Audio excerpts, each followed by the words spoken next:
सलाम। जय मसीह की।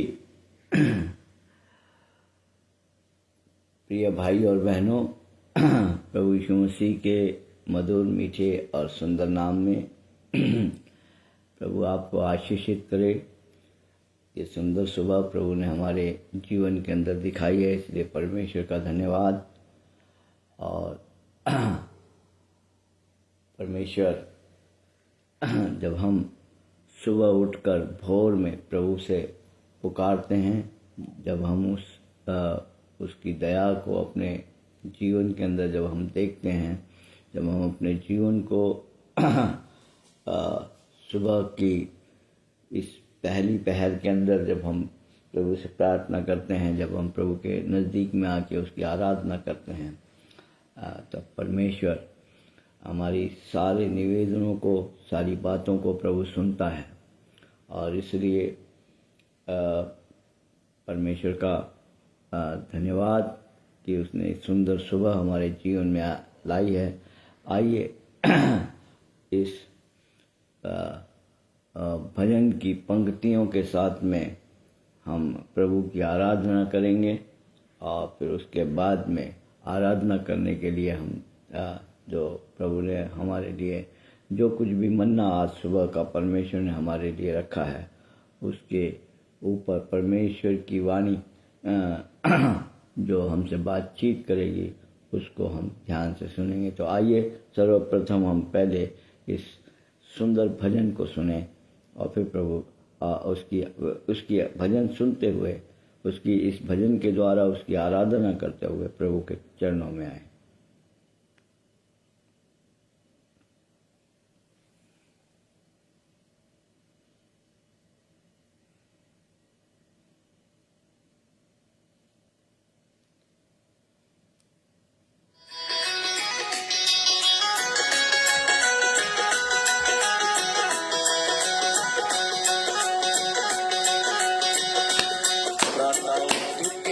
जो प्रभु ने लाएगा, वो ही जग में अमर फल पाएगा। बोलिए मिलके,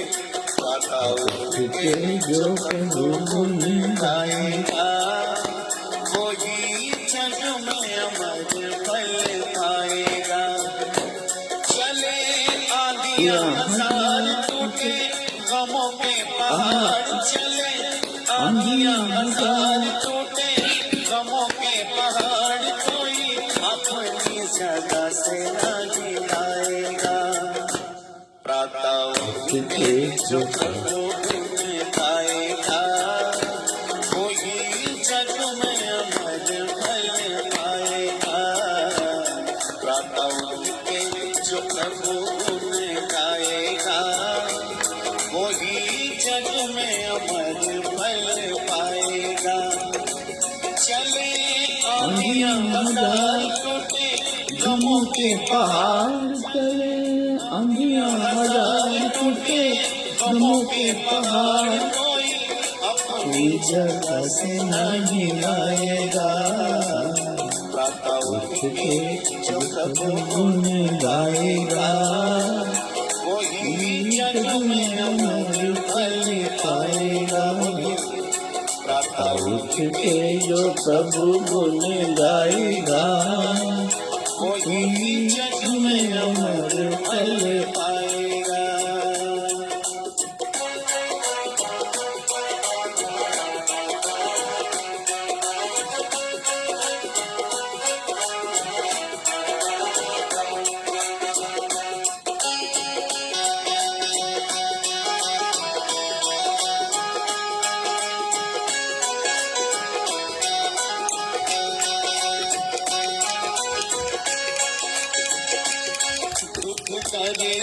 सभी मिट जाए, पद चूमती रही मनता,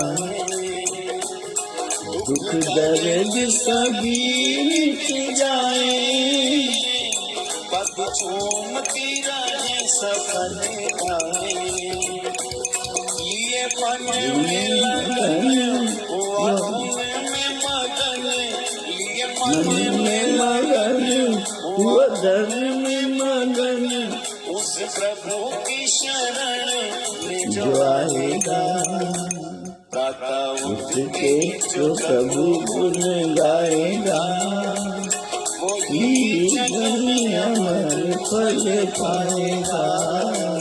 प्रातः उठ के जो प्रभु गुण गाएगा वो ही ही जग जग में में अमर अमर फल फल पाएगा। चले आंधियां हजार हजार टूटे टूटे गमों गमों के के पहाड़ पहाड़ चले चले आंधियां आंधियां हजार हजार टूटे टूटे गमों गमों के के पहाड़ पहाड़ कोई अपनी उन्हीं जगह जगह से से नहीं नहीं लाएगा। लाएगा। प्रातः उठ के जो प्रभु गुण गाएगा वो ही जग जग में में अमर अमर फल फल पाएगा। पाएगा।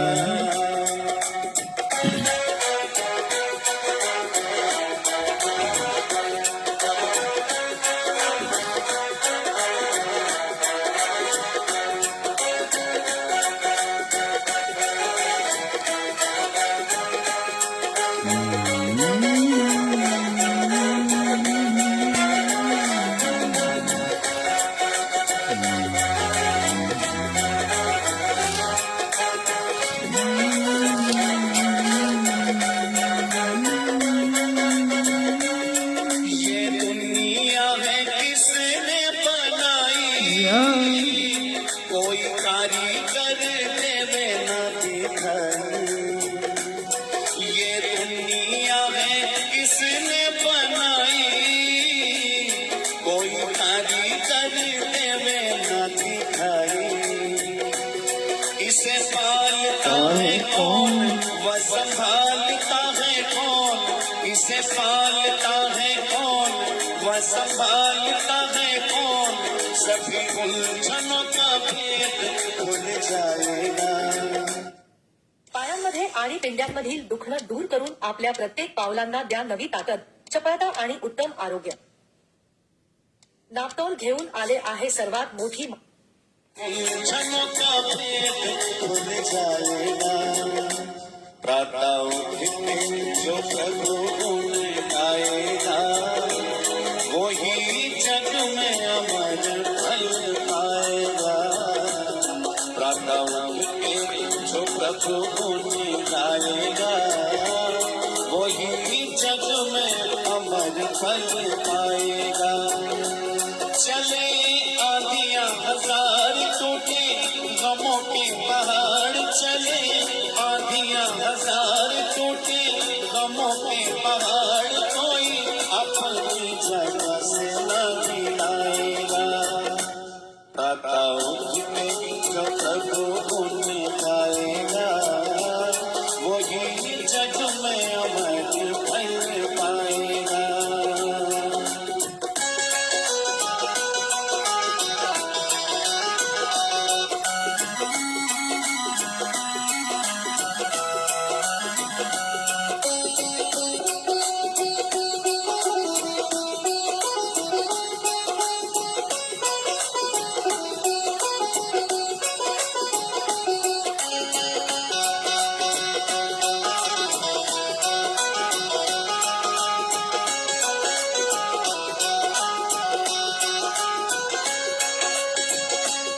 तुम चाहो जो पथिक सुख पाना कभी और किसी द्वार पे न जाना। तुम चाहो जो पथिक सुख पाना कभी और किसी द्वार पे न जाना। हरे प्रभु के भंडार हुआ नाग लगातार। हरे प्रभु प्रभु के भंडार हुआ भाग लगातार चाहो और से आनंद बरसाएगा। प्रातः उठ के जो प्रभु गुण गाएगा वो ही जग में अमर फल पाएगा। सभी ताली सा प्रातः उठ के जो प्रभु गुण गाएगा वो ही जग में अमर फल पाएगा। चले आंधियां हजार टूटे गमों के पहाड़ चले आंधियां हजार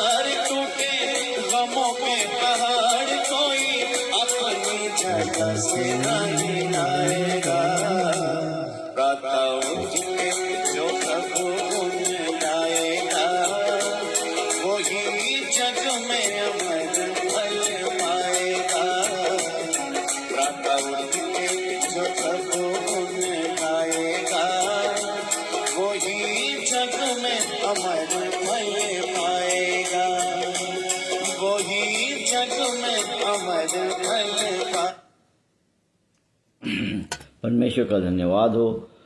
परमेश्वर का इस भजन के द्वारा हमने सुना कि जो सुबह प्रातः काल उठ करके प्रभु के गुण को गाता है, जो उसकी महिमा को देखता है, वही अमर फल प्राप्त करता है। क्योंकि इस संसार के अंदर लोगों को नींद बड़ी प्यारी है, और नींद आदर्श का सुस्ती और ये तमाम चीज़ों को हमारे जीवन के अंदर हमको दर्शाता है।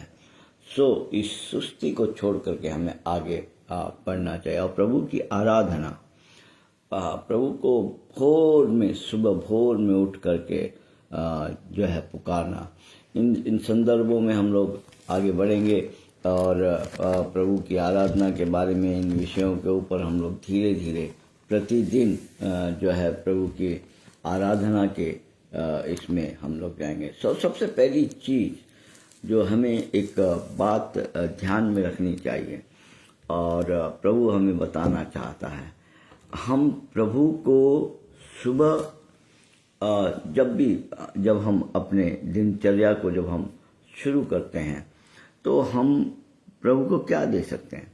न तो हमें हमारा प्रभु हमसे रुपया चाहता है, न हमसे धन दौलत चाहता है, क्योंकि ये सारी चीज़ें तो उसी की है और उसी ने हमारे लिए दी है।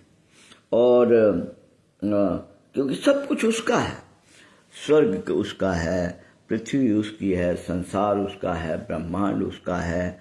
और कभी आपने गौर किया है क्या कि उसने इस ब्रह्मांड को और आपको, इस तमाम चीज़ों क्या उसने किस लिए, किस कारण उसने इनकी रचना की है?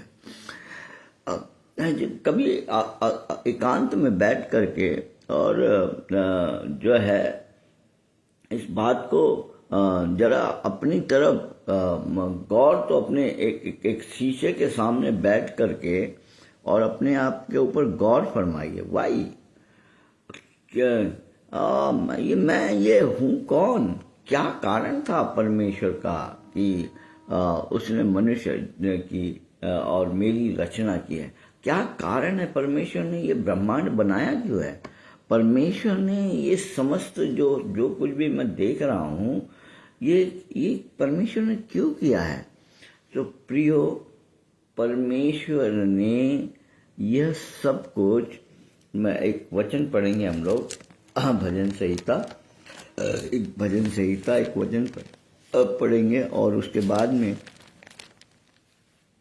हम लोग प्रभु की आराधना करेंगे। और प्रभु की आराधना क्यों करना है ना? प्रभु की आराधना हमें क्यों करना है? भजन संहिता 115, भजन संहिता 115 और उसका 16 और 17 दो वचन हम लोग जो है वो पढ़ेंगे और इन वचनों के द्वारा आज हम सुबह प्रभु की आराधना करेंगे। तो ये दो वचनों के अंदर इस रीति से लिखा है कि स्वर्ग तो यहोवा का है, स्वर्ग तो यहोवा का है, और परंतु पृथ्वी उसने मनुष्यों को दी है। परंतु पृथ्वी मनुष्यों को दी है। और उसके बाद में दूसरा वचन है, मृतक जितने चुपचाप पड़े हुए हैं, मृतक मरे हुए जितने चुपचाप पड़े हैं, वे तो याह की स्तुति नहीं कर सकते, परंतु हम लोग याह को अब से लेकर सर्वदा तक धन्य कहते रहेंगे, यहाँ की स्तुति करो। सबसे बड़ी बात यहाँ पे वचन एक भेद को खोल रहा है। मृतक जो इस संसार से चले गए, है ना, मरे हुए लोग, और दूसरे मरे हुए लोग कौन हैं? दूसरे मरे हुए लोग बाइबल जो है, जब हम बाइबल का अध्ययन करते हैं, जब हम शास्त्र का, जब हम कलाम का अध्ययन करते हैं, तो खुदा ने हमारे पास अलग अलग भाषाओं के अंदर इस कलाम को मौजूद कराया। उसका अलग अलग ट्रांसलेशन है, और ये ट्रांसलेशन अलग अलग इसलिए है ताकि कुछ भेद की बातें जो छुपी हुई, जो रहस्य की बातें जो छुपी हुई हैं, वो लोगों को पता चल जाए। अब जो उर्दू बाइबल है वो बड़ा इस भेद को खोलती है। मृतक, वो बताती है मृतक कौन है। जीवते जिंदे चलने फिरने वाले जिंदा लोग भी मृतक बाइबल घोषित करती है। अगर आप ज़बूर की पहली किताब कोई अगर आप पढ़ें, यानी भजन संहिता पहला ही अध्याय जब आप पढ़ेंगे, तो उसके अंदर उर्दू बाइबल ऐसा लिखती है, मुबारक है वह इंसान जो शरीरों की राह में नहीं चलता। शरीरों की, यानी कारण यह है कि वो जो हिंदी बाइबल लिखती है दुष्टों की राह में नहीं चलता, ओके, और लेकिन उर्दू बाइबल कहती है शरीर। दुष्ट को उर्दू बाइबल जो है वो शरीर घोषित करती है। अर्थात इस संसार के अंदर कितने ही लोग हैं जो बिल्कुल मुर्दे शरीर हैं, जिंदा हैं, सिर्फ पशुओं के जैसे समान अपने जीवन को वो व्यतीत कर रहे हैं, पशुओं के समान। तो जो पशुओं के समान जीवन व्यतीत कर रहे हैं, एक तो वो व्यक्ति जो दुष्टों की संतान है,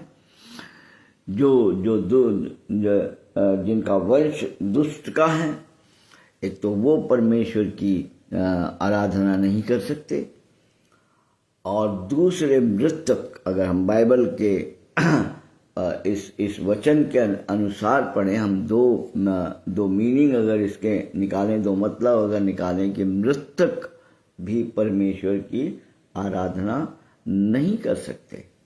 हाँ प्रियो, क्योंकि वो तो मर चुके हैं और वो कब्र में पड़े हुए हैं। और इसी रीति से कुछ लोग जो शरीर हैं, कुछ लोग का अर्थात ये है, देखिए, याद रखिए, परमेश्वर अब ये बतलाना चाहता है, मैं दुष्टों का उद्धार करने नहीं आया। प्रभु उद्धार करने आया है आदम के वंश का। आदम के वंश को प्रभु बचाने के लिए इस संसार के अंदर आया। तो इसलिए जो उसकी आराधना जो करते हैं लोग, तो वह लोग जो आदम का वंश हैं और जो बचाए गए हैं, जो आदम का वंश हैं और जो बचाए गए हैं। और बचाए कैसे गए हैं? आराधना करने के लिए। आराधना करता कौन है? किसके दिल के अंदर, किसके हृदय में, किसकी आत्मा में ये भावना जागती है कि हमें आराधना करना चाहिए, है ना? देखिए, आराधना करना और प्रार्थना करना, इन दोनों में बहुत फर्क है, जमीन आसमान का अंतर है। प्रार्थना हमेशा निवेदन के साथ शुरू होकर परमेश्वर से कुछ न कुछ मांगती है और कुछ न कुछ प्राप्त करने की अपेक्षा करती है। लेकिन आराधना परमेश्वर से हम कुछ मांगते नहीं हैं, परंतु आराधना में हम परमेश्वर को उसके किए हुए उस उद्धार के कटोरे को उसके लोहू के साथ वापस उसके चरणों में अर्पित करते हैं और उससे कहते हैं कि प्रभु, हमारे पास देने के लिए तुझे कुछ नहीं, सिर्फ यही उद्धार का कटोरा है प्रभु, जो तूने आदम के वंश को मुझे बचाने के लिए, जिसे तूने गर्भ में रचा था, और प्रभु हमारे पूर्वज जिसकी देह से, जिस आदम की देह से, या उस नूहा के 3 पुत्र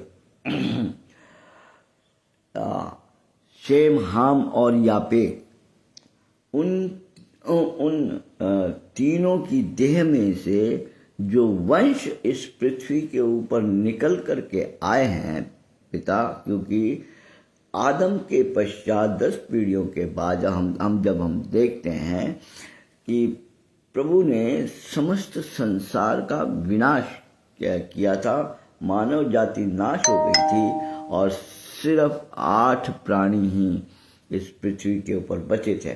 तो आराधना में हम आगे इन तमाम चीज़ों को, इन भेदों को भी हम लोग जानेंगे। तो हम लोग उस आदम की देह से निकलते हुए हम लोग शेम, हाम और यापेत की देह तक पहुँचे और वहाँ से आकर इस संसार में बस गए। सो प्रभु हमको इस आदम की देह को छुटकारा देने के लिए, क्योंकि पापी हो गए थे, हम निकल करके आए हैं, हम इस संसार के अंदर बस गए और दुष्ट के चुंगल में हमारे पूर्व फंस गए। हम पापी थे, हम पापी हो गए क्योंकि हम पाप की देह से बाहर निकल करके आए। पर हम उस देह से बाहर निकल करके आए हैं, उस देह में हम रहते थे जिन्होंने परमेश्वर की आज्ञा का पालन नहीं किया था। उसी देह का फल हम लोग हैं और इसलिए प्रभु चाहता है कि हम पापी देह के फल न, हम प्रथम आदम की संतान नहीं, परंतु हम अंतिम आदम की। प्रथम आदम की संतान तो इस संसार के भूल भुलैया में भूली हुई है, इस संसार के चकाचौंध में भूली हुई है।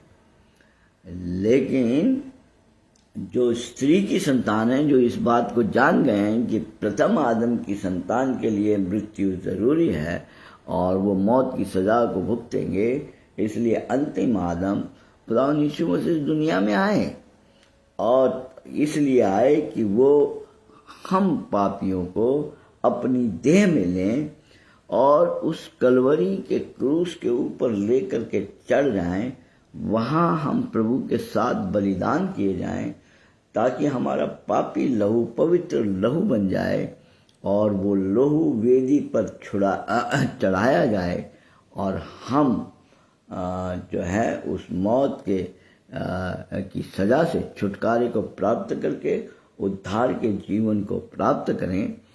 और जब हम बदल जाएं इस शरीर से, तो प्रभु के साथ वापस इस पृथ्वी के ऊपर आकर, क्योंकि परमेश्वर ने हमें बताया है वचन में कि पृथ्वी परमेश्वर ने मनुष्यों के लिए रची, बसने के लिए रची, ताकि प्रभु की इच्छा और प्रभु की जो योजना है वो पूरी हो, शैतान पूरी रीति से हराया जाए, हम इस पृथ्वी के अधिकारी हों, इस पे वास करें और अपने प्रभु के साथ में रहें और स्वर्ग का जो जीवन है वो इस पृथ्वी के ऊपर हो, तब ही प्रभु की मर्जी जो है वो हमारे जीवन में पूरी होती है।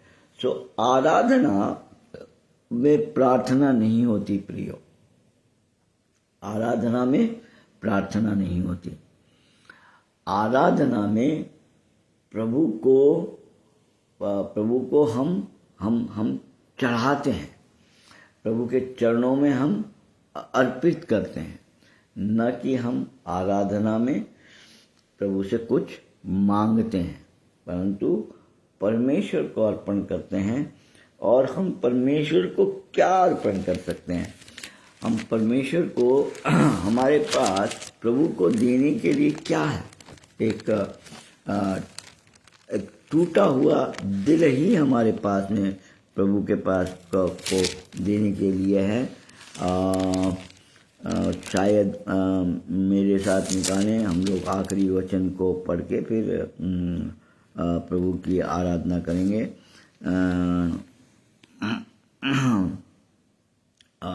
जो है भजन संहिता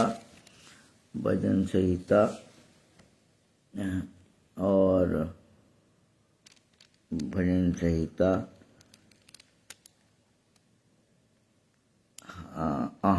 तो भजन संहिता 51 और उसका 17 वचन। भजन संहिता 51 और उसका 17 वचन हम लोग पढ़ेंगे। टूटा मन परमेश्वर के योग्य बलिदान है। हे परमेश्वर, तू टूटे और पिसे हुए मन को तुच्छ नहीं जानता। तो टूटा हुआ मन, टूटा हुआ हृदय, बुझी हुई आत्मा, इसको हमें परमेश्वर के सामने अर्पित करना है, धन्यवाद देते हुए, प्रभु जी आपने मेरे इस टूटे हुए मन को, प्रभु जी आपने मेरी बुझती हुई आत्मा में फिर से प्रभु आपने लौ जलाई। कैसे जलाई? यीशु मसीह के द्वारा। कैसे जलाई? यीशु मसीह के द्वारा। ध्यान रखें, बार बार अपने जीवन के अंदर इस धन्यवाद के कटोरे को आराधना में अवश्य चढ़ाएं, क्योंकि आपके पास और मेरे पास देने के लिए कुछ नहीं है। पैसा नहीं, रुपया नहीं, कुछ नहीं, और कुछ नहीं दे सकते, क्योंकि ये सब कुछ उसी का है। हमारे पास देने के लिए सिर्फ प्रभु के पास में यही है कि क्या सच में ये वही लोग मृतक प्रभु को इस धन्यवाद की भेंट नहीं चढ़ा सकते। और दुष्ट परमेश्वर के सामने अगर कोई भेंट चढ़ा सकता है तो वह आदम का ही वंश है, जो बचाए जाकर स्त्री का वंश हो गया है, जो प्रभु यीशु मसीह और परमेश्वर की संतान हो गए हैं। वही इस आराधना की भेंट को प्रभु के सामने, वो कुछ मांगते नहीं, सुबह उठ के वो कुछ मांगते नहीं, परंतु सुबह उठकर प्रभु के चरणों में उस उद्धार के कटोरे के, उस लहू के कटोरे को, उसके तोड़े हुए जिस्म को प्रभु के सामने वापस धन्यवाद के साथ में उसके चरणों में रखते हैं। प्रभु मैं तेरा आभारी हूँ, प्रभु मैं तेरी आभारी हूँ कि तूने मेरे लिए अपने शरीर को तोड़ा और मुझे उद्धार का जीवन दिया। आइए इन वचनों के साथ प्रभु की आराधना करेंगे और